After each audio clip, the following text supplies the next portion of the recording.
সুপ্রিয় শিক্ষার্থী, তোমরা সবাই ভালো আছো? আমি তোমাদের আয়োজন জানাচ্ছি ন্যাশনাল কলেজ আয়োজিত অনলাইন ক্লাসে আমি তোমাদের আমন্ত্রণ জানাচ্ছি।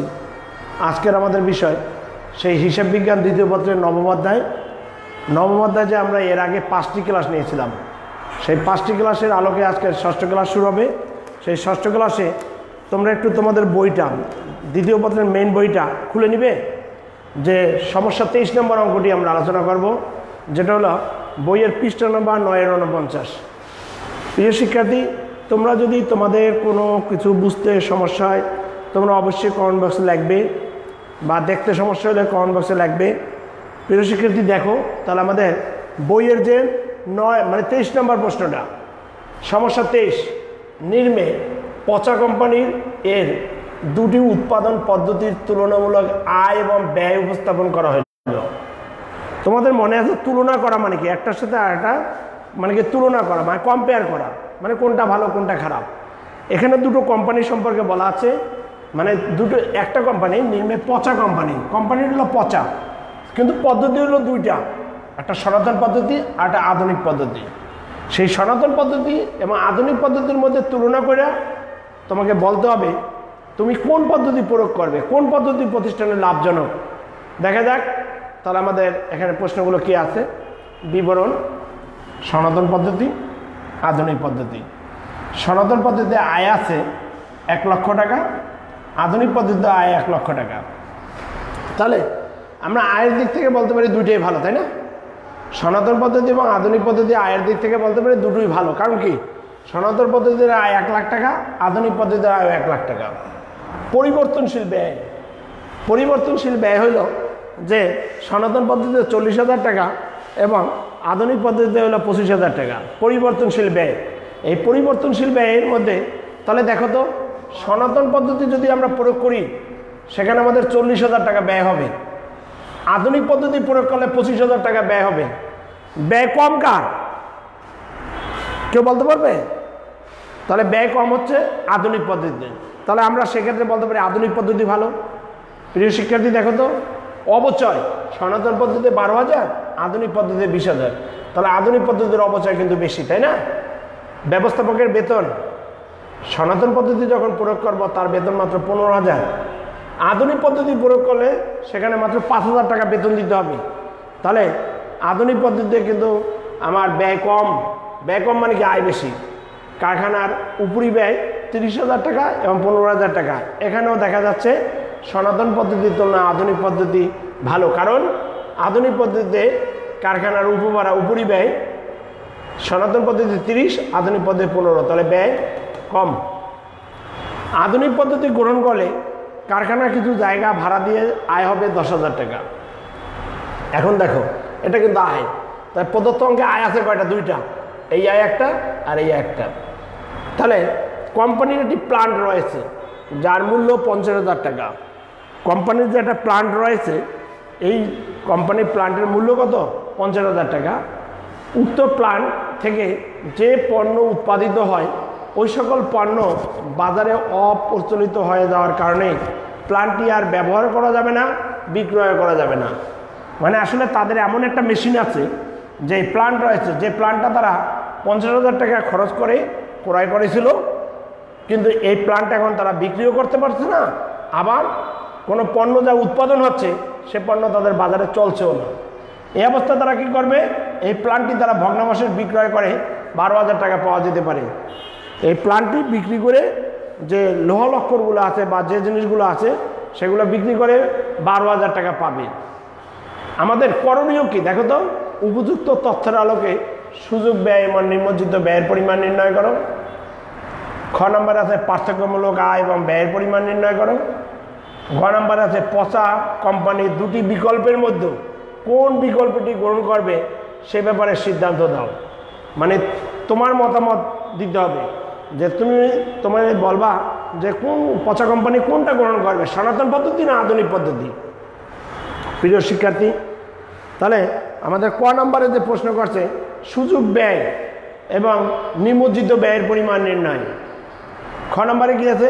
পার্থক্যমূলক আয় এবং ব্যয়ের পরিমাণ নির্ণয়। গ নম্বরে বলছে দুটি কোম্পানির মধ্যে কোন কোম্পানিটি মানে কোন বিকল্পটি গ্রহণ করবে, আধুনিক গ্রহণ করবে না সনাতন গ্রহণ করবে? প্রিয় শিক্ষার্থী, তাহলে আমরা এই প্রশ্নের আলোকে আজকের প্রশ্নগুলো উত্তর দিব। তাহলে আমরা এখন দেখছি তাহলে ক নম্বরের আলোকে কি আছে। ক নম্বরে বলছে, প্রশ্ন করছে সুযোগ ব্যয়। তোমাদের কি সুযোগ ব্যয়ের কথা মনে আছে? যে সুযোগ ব্যয়ের সংজ্ঞাটা কি মনে আছে? সুযোগ ব্যয় কি? দুটি বিকল্পের একটি সুযোগ গ্রহণ করতে গিয়ে আরেকটি সুযোগ হারাতে হয়। হারানোর সুযোগটি থেকে যে সুবিধা পাওয়া যেত তাই সুযোগ ব্যয়। দেখো যে দুটি বিকল্প, যে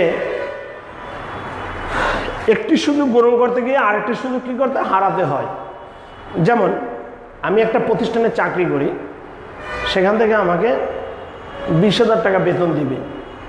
আমি কি করলাম, এই প্রতিষ্ঠানের চাকরি ছেড়ে আমার নিজস্ব কারখানা আছে, সেই কারখানা উন্নয়নের জন্য বা কারখানা প্রতিষ্ঠিত করার জন্য কারখানায় সময় দিলাম। তাহলে কারখানায় যখন সময় দিলাম, কিন্তু তাহলে আমাকে প্রতিষ্ঠানে যেহেতু চাকরি ছেড়ে দিচ্ছে, আমাকে আর বেতন দিবে না। এই যে 20,000 টাকা যেটা ছেড়ে গেছে, মানে যেটা চলে গেছে, সেই 20,000 টাকায় কিন্তু সুযোগ ব্যয়। তাহলে দেখো আজকের যে অঙ্কটা, এই অঙ্কের সুযোগ ব্যয় তোমরা বলতে পারবে? আজকের অঙ্কের সুযোগ ব্যয় আছে কত? আধুনিক পদ্ধতি গ্রহণ করলে কারখানার কিছু জায়গা ভাড়া দিয়ে আয় হবে কত? 10,000 টাকা। এই 10,000 টাকায় তো সুযোগ ব্যয়। এই প্রতিষ্ঠান সনাতন পদ্ধতি তারা যদি গ্রহণ না করে আধুনিক পদ্ধতি গ্রহণ করে, তাহলে কারখানার কিছু জায়গা থাকবে, যে জায়গাটা ভাড়া দিয়ে তারা বাড়তি 10,000 টাকা আয় করবে। তাহলে সনাতন পদ্ধতির সুযোগ ব্যয় কত? 10,000 টাকা। তাহলে আমরা কয়ের উত্তর যদি লিখি, ক সমস্যা 23-এর ক, সমস্যা 23 এর কি করবো? ক কি লিখবো? দেখা যায় কিনা দেখো তো বাবা। ও সরি, দেখা যাচ্ছে না। না, আমরা কি লিখবো? সনাতন পদ্ধতির সুযোগ ব্যয় কত টাকা বলো তো? 10,000 টাকা। সনাতন পদ্ধতির সুযোগ ব্যয় 10,000 টাকা। সনাতন পদ্ধতির সুযোগ ব্যয় কত হাজার টাকা? 10,000 টাকা। ঠিক আছে? কি কারণে? এই যে সনাতন পদ্ধতির সুযোগ ব্যয় 10,000 টাকা, কারণটা কি? আধুনিক পদ্ধতি গ্রহণ করে কারখানার কিছু জায়গা ভাড়া দিয়ে আয় হবে, তার সনাতন পদ্ধতির সুযোগ ব্যয়। এটা লিখে দাও কি কারণ? আধুনিক পদ্ধতি গ্রহণ করে, আধুনিক পদ্ধতি গ্রহণ করে, ওই যে যা লেখা আছে, গ্রহণ করে কারখানার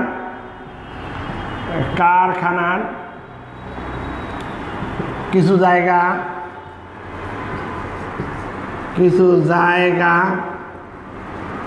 ভাড়া দিয়ে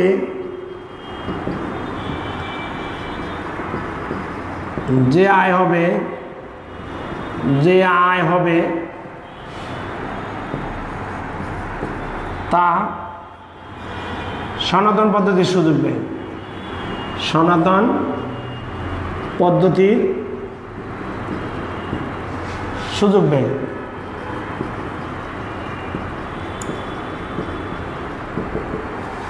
আমরা যখন আধুনিক পদ্ধতি ছেড়ে দিব, আধুনিক পদ্ধতি ছেড়ে দিলে কি হবে? তাকে সনাতন পদ্ধতি ছেড়ে দিলে তাকে আধুনিক পদ্ধতি গ্রহণ করতে হবে। তাহলে আধুনিক পদ্ধতি যখন সে গ্রহণ করবে, তখন কারখানার কিছু জায়গা আছে, যে জায়গাটা ভাড়া দিলে সে কিছু আয় পাবে। এই আয়টাই হলো সনাতন পদ্ধতির সুযোগ ব্যয়। কি লিখলাম দেখো তো? সনাতন পদ্ধতির সুযোগ ব্যয় 10,000 টাকা। কারণ কি? আধুনিক পদ্ধতি গ্রহণ করে কারখানার কিছু জায়গা ভাড়া দিয়ে যে আয় হবে তা সনাতন পদ্ধতির সুযোগ ব্যয়। ঠিক যা লেখা আছে তাই, প্রশ্ন যেভাবে লেখা আছে, আধুনিক পদ্ধতি গ্রহণ করলে কারখানার কিছু জায়গা ভাড়া দিয়ে আয় হবে 10,000 টাকা। আমরা সেই লাইনটাই তুলে দিচ্ছি। আধুনিক পদ্ধতি গ্রহণ করলে কারখানার কিছু জায়গা ভাড়া দিয়ে যে আয় হবে তা সনাতন পদ্ধতির সুযোগ ব্যয়। প্রিয় শিক্ষার্থী, যারা তোমরা অনলাইন ক্লাসে অংশগ্রহণ করেছো তারা অবশ্যই তোমাদের রুলগুলো লিখে দিবে। কি লিখলাম আমরা? সনাতন পদ্ধতির সুযোগ ব্যয় 10,000 টাকা, আধুনিক পদ্ধতি গ্রহণ করলে কারখানার কিছু জায়গা ভাড়া দিয়ে দেওয়া হবে, তা সনাতন পদ্ধতির সুযোগ ব্যয়। আরেকটা কি প্রশ্ন করছে? ক নম্বরে দুটো প্রশ্ন করছে, নিমজ্জিত ব্যয়। তোমরা কি সেই নিমজ্জিত ব্যয়ের সংজ্ঞাটা মনে আছে? যে নিমজ্জিত ব্যয় এটা এমন এক ধরনের ব্যয় যে ব্যয় আর কোনো কারণে উদ্ধার করা সম্ভব নয়। কি বলেছিলাম? তুমি একটা মোবাইল কিনছো 20,000 টাকায়, কোনো কারণে মোবাইলটা এমনভাবে ভেঙে গেছে এই মোবাইলটাকে আর সারানো সম্ভব নয়। তুমি দোকানে নিয়ে গেলে, দোকানদার তোমাকে বললো যে ভাই এটা এমনভাবে মানে কি নষ্ট হয়েছে, এটা সারলে আপনি আবার নষ্ট হবে, কিন্তু এটা বিক্রি করে তুমি 2,000 টাকা পাবে। তুমি কি করলো? বিক্রি করে দিলা। কয় হাজার টাকা পেয়েছো? 2,000 টাকা। হারিয়ে গেছো কত টাকা আর উদ্ধার করা সম্ভব না? 18,000 টাকা। এই 18,000 টাকায় নিমজ্জিত ব্যয়। তাহলে আমরা আজকের অঙ্কে দেখতে পাচ্ছি কি? আজকের অঙ্কে দেখতে পাচ্ছি এই কোম্পানির একটা প্ল্যান্ট রয়েছে যার মূল্য ছিল 50,000 টাকা। এই প্ল্যান্টটা কি হয়েছে? অপ্রচলিত হয়ে গেছে। অপ্রচলিত মানে এটা আর ব্যবহার করা যাচ্ছে না, বা এই প্ল্যান্ট দ্বারা যেসব পণ্য তৈরি হবে তাও বাজারে অপ্রচলন হয়ে গেছে, মানে এটা ব্যবহারও করা যাচ্ছে না এবং বিক্রয় করা যাচ্ছে না। সেক্ষেত্রে কি করলাম? এই প্ল্যান্টটা তুমি কত টাকা বিক্রি করছো? 12,000 টাকায়। তাহলে আর কোনোদিন উদ্ধার করা যাবে না কত? 38,000 টাকা। এটাই নিমজ্জিত ব্যয়। কথা একটা প্রশ্ন আছে, নিমজ্জিত ব্যয় নির্ণয়। নিমজ্জিত ব্যয় নির্ণয় কি লাগবা? বিবরণ টাকা।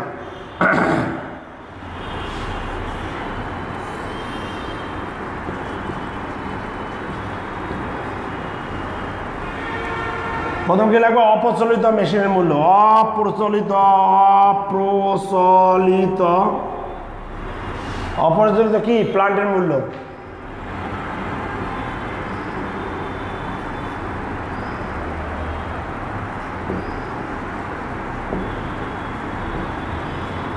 $50,000 টাকা। এটা বিক্রি করে পাবে কত? 12,000 টাকা মাইনাস ভগ্নাংশের মূল্য।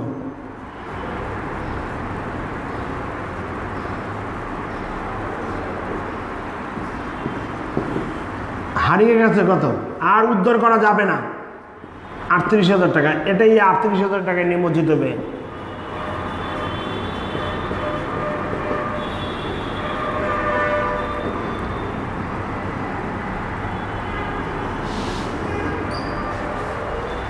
শিক্ষার্থী, আমরা কি করলাম? আমরা লিখলাম অপ্রচলিত প্লান্টের মূল্য বা মেশিনের মূল্য লেখলেও হয়, প্লান্টের মূল্যই লিখলাম। অপ্রচলিত প্লান্টের মূল্য 50,000 টাকা। এটা বিক্রি করে তারা পাবে কত? 12,000 টাকা। ভগ্নাবশেষ বিক্রয় করে 12,000 টাকা পাওয়া যেতে পারে, মাইনাস লাগলাম ভগ্নাবশেষ 12,000 টাকা। হারিয়ে গেছে কত? 38,000 টাকা। এই 38,000 টাকা যে তাহলে কোন ধরনের ব্যয় বলো তো? নিমজ্জিত ব্যয়। নিমজ্জিত ব্যয় যে ব্যয় আর কোনো কারণে উদ্ধার করা সম্ভব নয়, যে ব্যয় সংগঠিত হয়ে গেছে কিন্তু কোনো কারণে উদ্ধার করা সম্ভব নয়, তাকে আমরা কোন ধরনের ব্যয় বলবো? নিমজ্জিত ব্যয়। তাহলে যে ব্যয় সংগঠিত হয়ে গেছে কিন্তু কোনো কারণে আর উদ্ধার করা সম্ভব নয়, তাকে আমরা বলবো নিমজ্জিত ব্যয়। তাহলে অপ্রচলিত প্লান্টের মূল্য কত? 50,000 টাকা। এটা বিক্রি করে পাবে কত? 12,000 টাকা। হারাই গেছে কত? 38,000 টাকা। এই 38,000 টাকায় কিন্তু নিমজ্জিত ব্যয়। প্রিয় শিক্ষার্থী, তো আমরা কয়ের উত্তর দেওয়া শেষ। খ নম্বরে যদি আমরা যাই, আমরা খ নম্বরে দেখতে পাচ্ছি কি? খ নম্বরে দুটো প্রশ্ন করছে। একটা বলছে পার্থক্যমূলক আয় এবং পার্থক্যমূলক ব্যয়ের পরিমাণ নির্ণয় করতে বলছে। তোমাকে কি কি করতে হবে? পার্থক্যমূলক আয় একবার করতে হবে, কি? পার্থক্যমূলক আয়। আর একবার কি করতে হবে? পার্থক্যমূলক ব্যয়। ক নম্বরে? তাহলে প্রথম পার্থক্যমূলক আয় করি না? খ পার্থক্যমূলক আয়। পার্থক্যমূলক আয়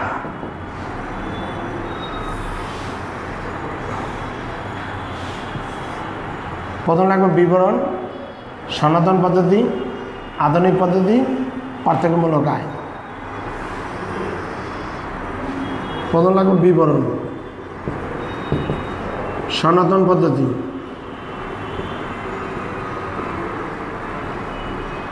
এবার হলো আধুনিক পদ্ধতি,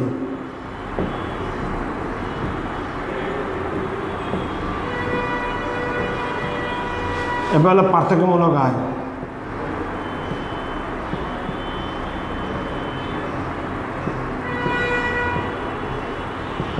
বলো তো এই অঙ্কে আয় আছে কয়টা বলতে পারবে? এই অঙ্কে আয় আছে কিন্তু দুইটা। এই অঙ্কে আয় আছে কয়টা? দুইটা। প্রথম শুধু আয় আছে, প্রথম শুধু কি আছে? আয়। আয় এটাও 1 লাখ, এটাও 1 লাখ। এটা দিয়ে কিন্তু তুলনা করা যাচ্ছে না। কারখানা জায়গা ভাড়া দিয়ে আয়, কারখানা জায়গা ভাড়া দিয়ে আয়, দিয়ে আয়, এটা তো নাই, তাই না? এটা 10,000 টাকা। তাহলে 10,000 টাকা আধুনিক পদ্ধতিতে আয় বেশি, তাহলে আমরা এটা কি করবো? যোগ করে দিব, তাই না? 1 লাখ, 1,10,000, 10,000 টাকা থাকে। আয়ের দিকে বিবেচনা করলে কার আয় বেশি বলো তো? আধুনিক পদ্ধতির আয় বেশি। আয়ের দিক থেকে যদি বিবেচনা করো আধুনিক পদ্ধতির আয় বেশি। কোনো সমস্যা আছে প্রিয় শিক্ষার্থী? সমস্যা থাকলে প্রশ্ন করবে। আমরা কি করলাম? পার্থক্যমূলক আয়ের ব্যবধানটা করছি। আয়ের মধ্যে দেখা যাচ্ছে যে আয় আছে 1 লাখ টাকা, 1 লাখ টাকা। সনাতন পদ্ধতি আয় 1 লাখ টাকা, আধুনিক পদ্ধতি আয় 1 লাখ টাকা। আরটা আছে কারখানা জায়গা ভাড়া দিয়ে আয়, সনাতন পদ্ধতিতে এটা নেই। আধুনিক পদ্ধতি আছে 10,000 টাকা, পার্থক্যমূলক আয় হলো 10,000 টাকা। তাহলে সনাতন পদ্ধতি মোট আয় কত? 1 লাখ, আধুনিক পদ্ধতি 1,10,000, পার্থক্যমূলক আয় হলো 10,000 টাকা। তাহলে আয়ের দিক থেকে বিবেচনা করলে আধুনিক পদ্ধতি লাভজনক, তাই না? এখন শোনো, আমি ধরো এখান থেকে যাত্রাবাড়ি যাব। যাত্রাবাড়ি যদি আমি সিএনজিতে 300 টাকা, আর যদি বাসে যাই তার লাগবে আমার 50 টাকা। তাহলে বলো তো, বাসে গেলে লাগবে 50 আর সিএনজিতে গেলে লাগবে 300। তাহলে আমি যদি বাসে ব্যবহার করি তাহলে আমার পকেটে থেকে যাবে কত? 250। তা ব্যয় কমলে কি হয়? আয় বাড়ে। ব্যয় কমলে কি হয়? আয় বাড়ে। এখন পার্থক্যমূলক ব্যয় নির্ণয়, পার্থক্যমূলক ব্যয় নির্ণয়। প্রথম গেল পার্থক্যমূলক আয় নির্ণয়, এরপর হলো পার্থক্যমূলক ব্যয় নির্ণয়। এখন ব্যয়ের মধ্যে তুলনা করতে হবে। ব্যয়গুলো দেখো,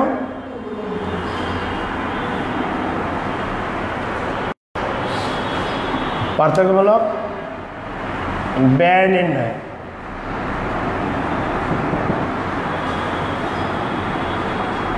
পার্থক্যমূলক ব্যয়ের মধ্যে কে কে আছে আজকে?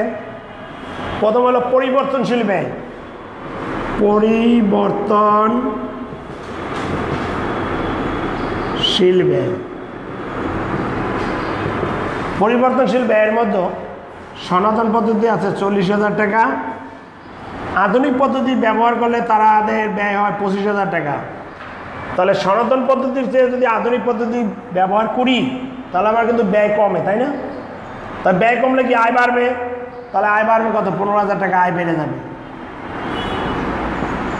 কোনো সমস্যা আছে কিনা দেখো। যে আমরা কি করলাম? পরিবর্তনশীল ব্যয় যদি দেখি, পরিবর্তনশীল ব্যয়ের দিক থেকে সনাতন পদ্ধতি হলো 40,000 টাকা, আধুনিক পদ্ধতি কত? 25,000 টাকা। তাহলে আমাদের ব্যয় কমলো কত?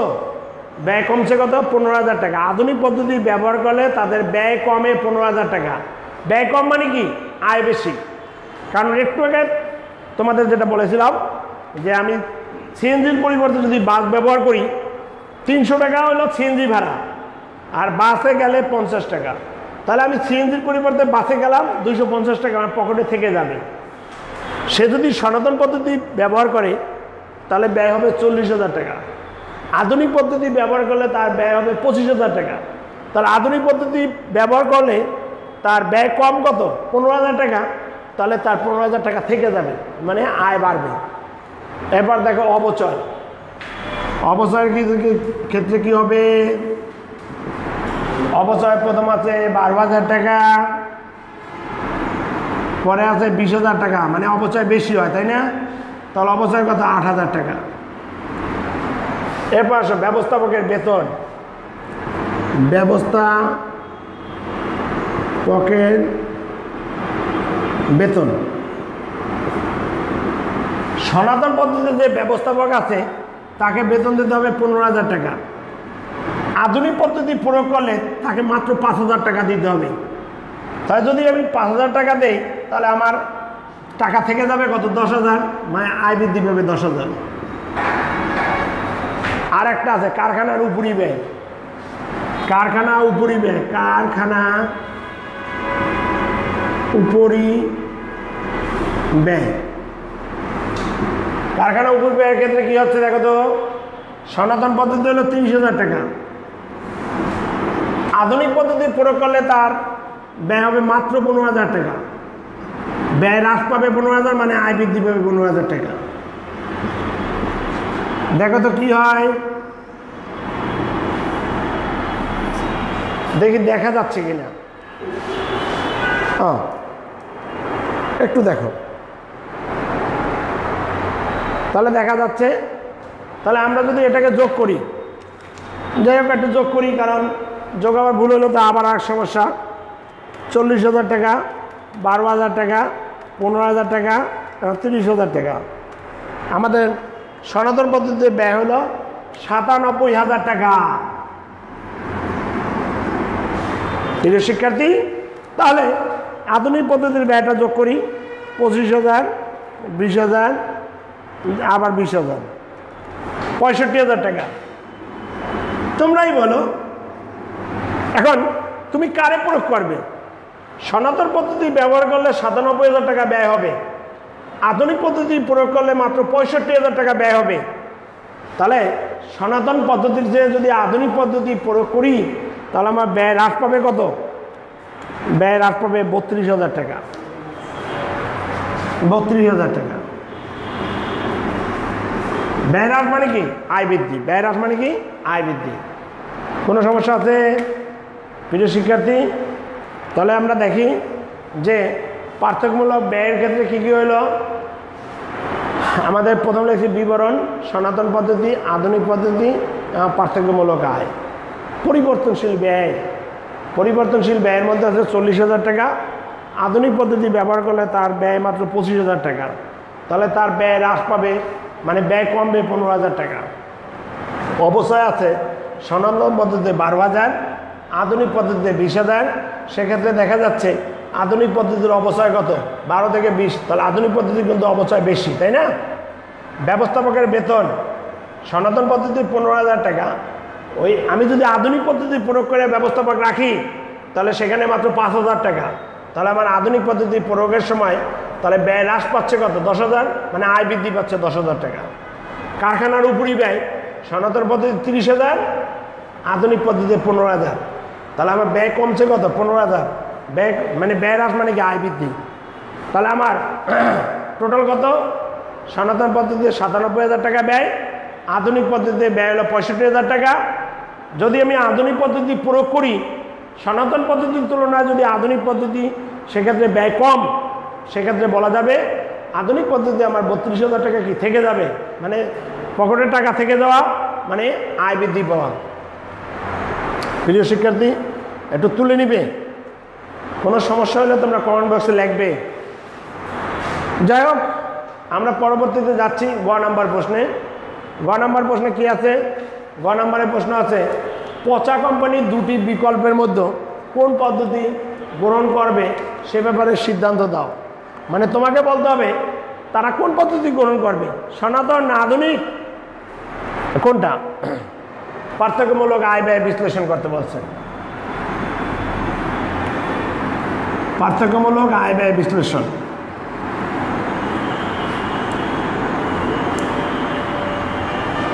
পার্থক্যমূলক আয় ব্যয় বিশ্লেষণ করে তুমি বলবা, কারণ শুধু আয়ের দিক থেকে করলেই হবে না, তো ব্যয়ও তো আছে, তাই না? আয় ব্যয় বিশ্লেষণ।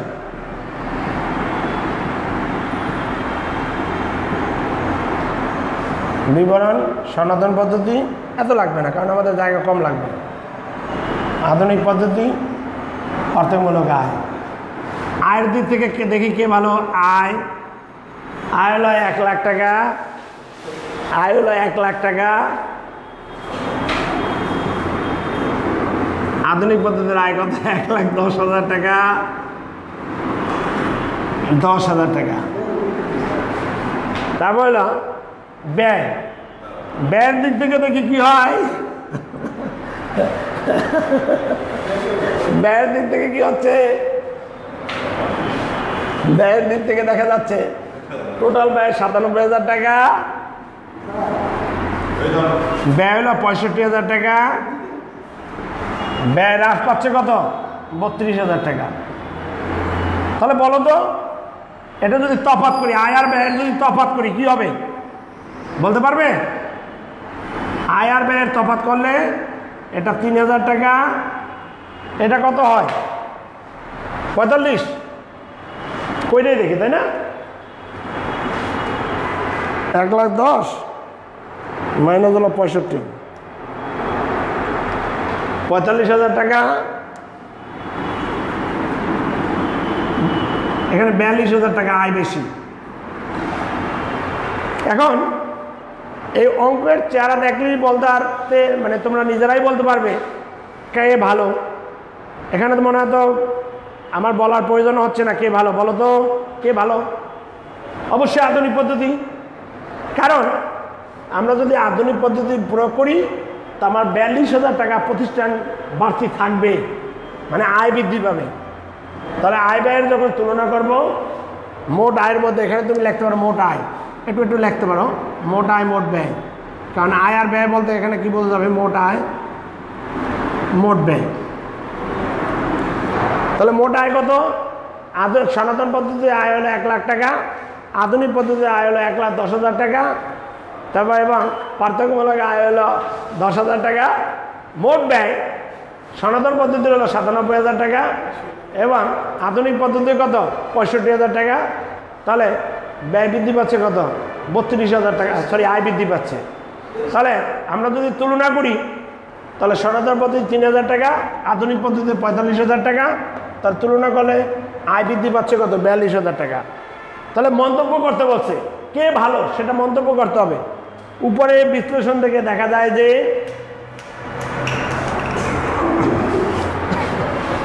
উপরের বিশ্লেষণ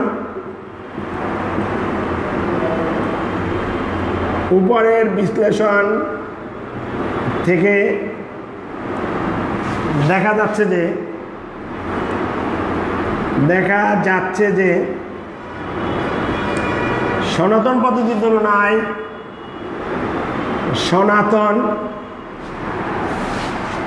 তুলনায়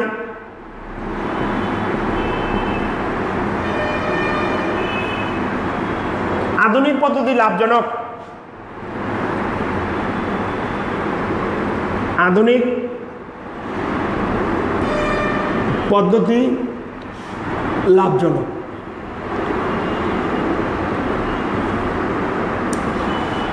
সনাতন পদ্ধতির তুলনায় আধুনিক পদ্ধতি লাভজনক। কি লিখছি আমরা বলো তো? উপরের বিশ্লেষণ থেকে দেখা যাচ্ছে যে সনাতন পদ্ধতির তুলনায় আধুনিক পদ্ধতি লাভজনক। কারণ সনাতন পদ্ধতির তুলনায় আধুনিক পদ্ধতিতে 42,000 টাকা আয় বেশি। কারণ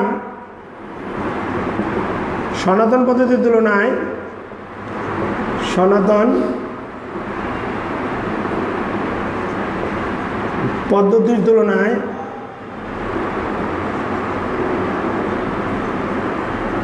আধুনিক পদ্ধতিতে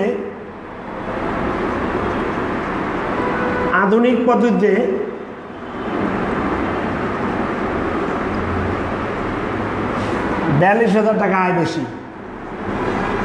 42,000 টাকা আয় বেশি।